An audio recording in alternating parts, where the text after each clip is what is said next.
The only true salvation from any oppression or enslavement is self-empowerment, knowledge, consciousness. This is true rebellion.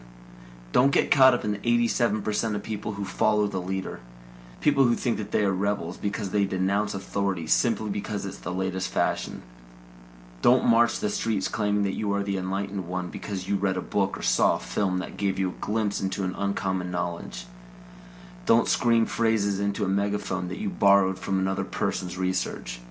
And don't proclaim yourself an original thinker because you belong to a group that represents an unpopular belief. Those are all examples of the other side of the coin of groupthink, leading a false rebellion. False rebellion is dangerous because it gives the illusion that you are free and thinking for yourself. A true rebellion, a true revolution, begins when you quit following and start leading. And those who end up following you should be taught by you to quit following you and start leading. And the only way to lead successfully is by fully understanding your rights as a human being on this planet. We have very powerful tools on our side called the Bill of Rights and the Constitution. These documents state that no government can deprive us of our natural rights. So how is it happening? You must understand that the elite group controlling our government, our educational system, agriculture, and media are also in control of our free enterprise. Free enterprise is our economic system or our means of production, privately owned and operated for personal benefit. Free enterprise cannot legally be taxed unless it volunteers itself.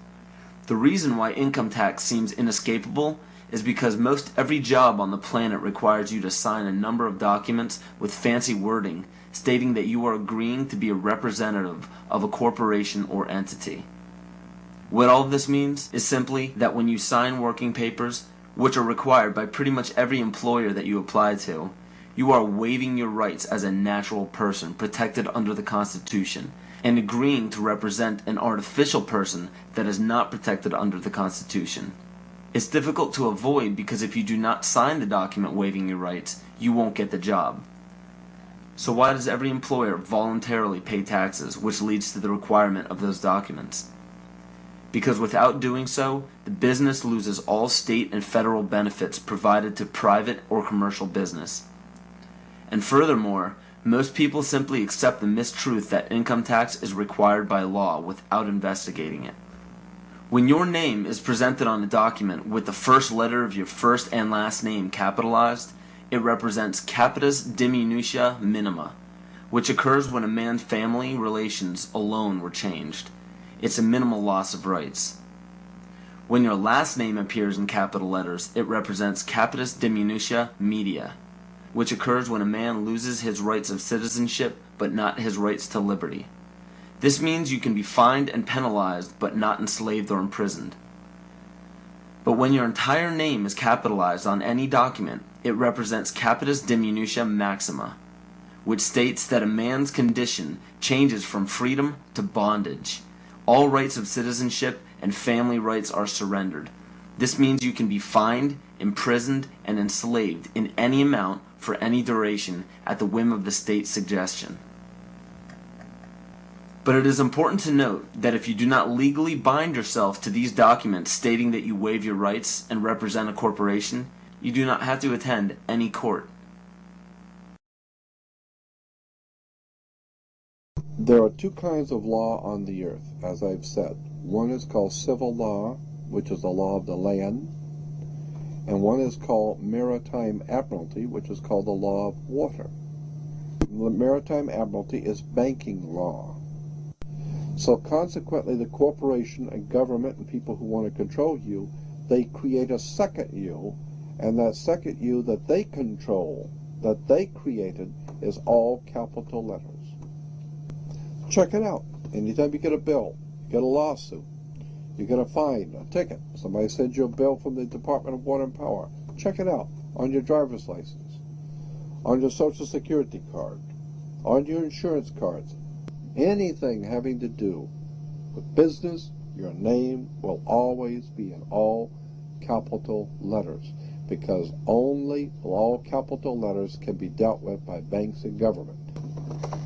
You need to wake up and find out how this stuff really works. Because once you understand that you don't need to submit yourself as an American to a British commercial venture called courts. You're an American. You don't need to go to court. You only go to court because you agreed to go to court. When they send you a subpoena to court or a summons to court, and they've sent you something, you look at it and say, hey, Jack, that's not me.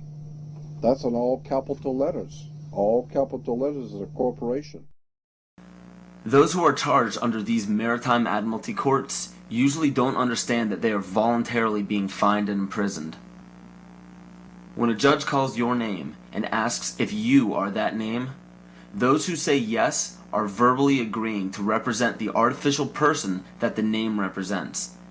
In doing so, you are voluntarily waiving your rights under the Constitution. Your absolute rights as natural persons are the right to life, security, and property. And all of these are very important. Remember that you can never be deprived of these simple rights unless you are willingly waiving them. But you need to understand your rights if you want to be protected under them. When sustainable development is knocking down your door for the right to your property, you need to understand your inherent right to your property, which extends from the visible surface to the center of the earth. But please note that these steps are simply the beginning. They merely treat the symptoms instead of attacking the root. To understand fully how to protect yourself, you need to understand your origin.